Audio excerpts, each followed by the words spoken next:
A 29-year-old by the name of Jonathan was arrested on suspicion of starting the Pacific Palisades fire in Los Angeles that killed 12 people and destroyed more than 6,000 homes in January.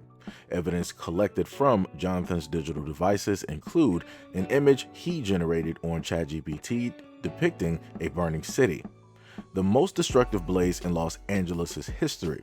It was sparked on 7th of January near a hiking trail overlooking a wealthy coastal neighborhood. The Eden fire ignited the same day in the LA area, killed another 19 people, and razed 19,400 structures. The cause of the fire remained unclear. Jonathan is due in court in Orlando, Florida on Wednesday. The fire scorched more than 23,000 acres and caused about $150 billion in damages, wiping out whole neighborhoods. The fires raged for more than 3 weeks, also ravaged parts of Topanga and Malibu. Among the thousands of structures destroyed in the fires were the homes of a number of celebrities, including Mel Gibson, Paris Hilton, and Jeff Bridges. Jonathan was arrested in Florida on Tuesday and has been charged with destruction of property by means of fire. Acting United States Attorney Bill Etzeli stated this, quote, "The arrest, we hope, will offer a measure of justice to all of those impacted." Officials stated further charges, including murder, could also follow. The initial blaze that Jonathan set allegedly started on New Year's Day was called the Lackman Fire. Although it was quickly suppressed by firefighters, it continued to smolder underground in the root structure of dense vegetation before flaring up again above ground in windstorms. The suspect was familiar with the area because he was a former resident of Pacific Palisades. He had lived 1 block away from Skull Rock Trailhead, where he allegedly started the fire. After the fire, he moved to Florida. He lit the fire with an open flame after he completed a ride as an Uber driver on New Year's Eve. 2 passengers rode with Jonathan earlier on New Year's Eve. One passenger told investigators that he remembers the driver had appeared agitated and angry. The officials stated that they had used his phone data to pinpoint his location when the fire initially started on the 1st of January. But when they pressed him on details, he allegedly lied to investigators, claiming he was near the bottom of the trail. On his phone, they found videos of Jonathan had taken of firefighters trying to put out the flames. They also found just after midnight on New Year's Day that he had repeatedly called 911 but could not get through because of patchy mobile reception on the trailhead. On his phone was a screen recording of him trying to call emergency services and at one point being connected with a dispatcher. Jonathan also asked ChatGPT, quote, "Are you at fault if a fire is lit because of your cigarettes?" Investigators stated that the suspect wanted to, quote, "preserve evidence of himself trying to assist in the suppression of the fire." Quote, "He wanted to create evidence regarding a more innocent explanation for the cause of the fire."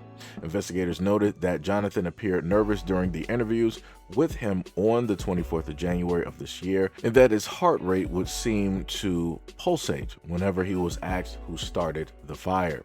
In July of 2024, 5 months before he allegedly set the fire, Jonathan asked ChatGPT to create an image of a dystopian painting that included a burning forest and a crowd of people running away from the fire.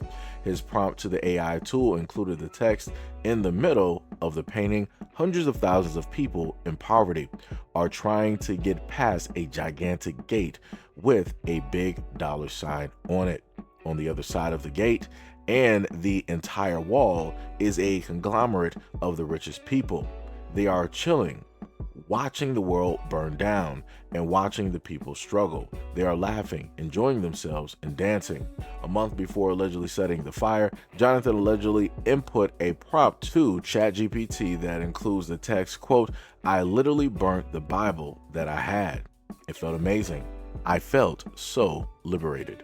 An outside review into the fire commissioned by Los Angeles County supervisors found that outdated policies for sending emergency alerts had delayed evacuation warnings, among other official failings. So color me surprised when I found out today that this European white male, don't care where he came from, I just know he's not black, he was the one that was the causation of the fires. Now, I could have sworn somewhere, amongst all of the things that people were saying during the time, that they were like, oh, it was somebody that was homeless. It was, somebody that was, campfires. There was a variety of things that people have placed directly out there. And this is the person, after all of these many months, after all of the grand toll of, the city workers, the firefighters, the EMS workers, and the toll on the actual families, those of which who have lost communities, those who have lost their homes, those who have lost, families, lost everything. This is the person that did all of that. And I'm just trying to figure out, why is it that this is not being played and blared all over social media? Because I remember covering the story during the first of the year when these fires were just running rampant directly through, and it was just fire after fire after fire after fire, and it seemingly it was going to be no end. People were crying. People were losing out on everything. People who have family businesses, they've lost those. People who may have had, treasured family, heirlooms and memorabilia and things of that nature. All of it is gone. It is burned to ash to never be seen ever again. And yet this is the person who did it. And I don't see a public outcry. I don't see people online trying to condemn him or wanting to specifically talk about his family and all of it. I don't see anybody trying to drag him directly through the mud. If it would have been anybody else that would have done this exact same thing, 19 plus lives gone, right?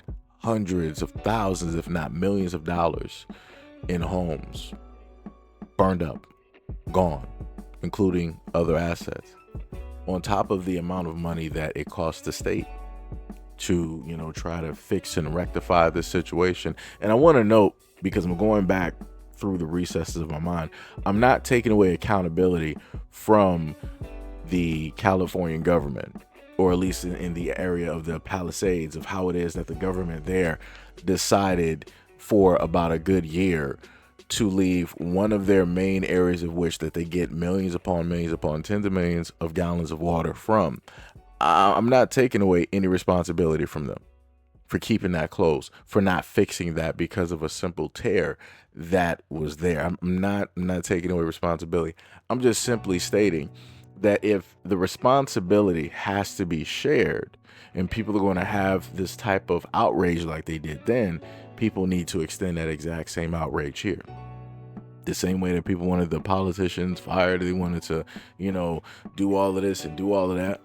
Levy, that exact same energy towards this guy here, because he is the main culprit.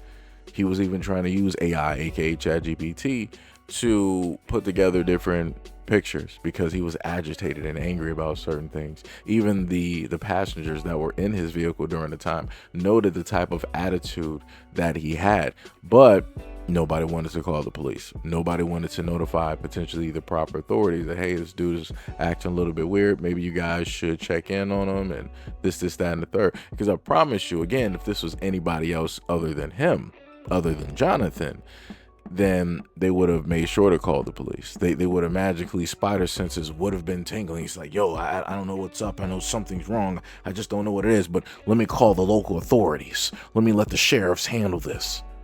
Right? They would have made sure to do that. But in Jonathan's case, that's not what took place. And then on top of that, throughout the whole situation, knowing the fact that Jonathan caused everything, he then tried to give himself an alibi. He then tried to situate it so that it seems as though that he spotted what happened and then tried to go through the proper channels in order to get things fixed. But again, he is the initial problem of the situation. He's the one that caused the fires. He has evidence. He has pictures. Like I said before, it's crazy to me that whenever those out there want to speak on those who are mentally imbalanced, those who need to be in the nut house somewhere, those who need to be on meds, those who need to be locked up, a lot of the times, 99.9% of the times, people don't look at people like this because they have the complexion for the protection. Whenever they look at Jonathan, they see somebody that's like, ah, you know, he might have just had a bad day. It's okay. It'll get better. But again, if it was somebody else going through the exact same things as Jonathan, the reaction would be vastly different. The types of rage that people would have had would have been vastly different. People would have been, you know, calling for a mob to run the streets to find whoever this person is. But when it's Jonathan, there's no mobs. There's no pitchforks. There's no tiki torches. There's no people walking through from Banana Republic wearing khakis. None of that is going on. No people out there talking about we're going to save our streets and you're not going to burn down our homes and our blocks, standing out there posted with weapons. None of that at all.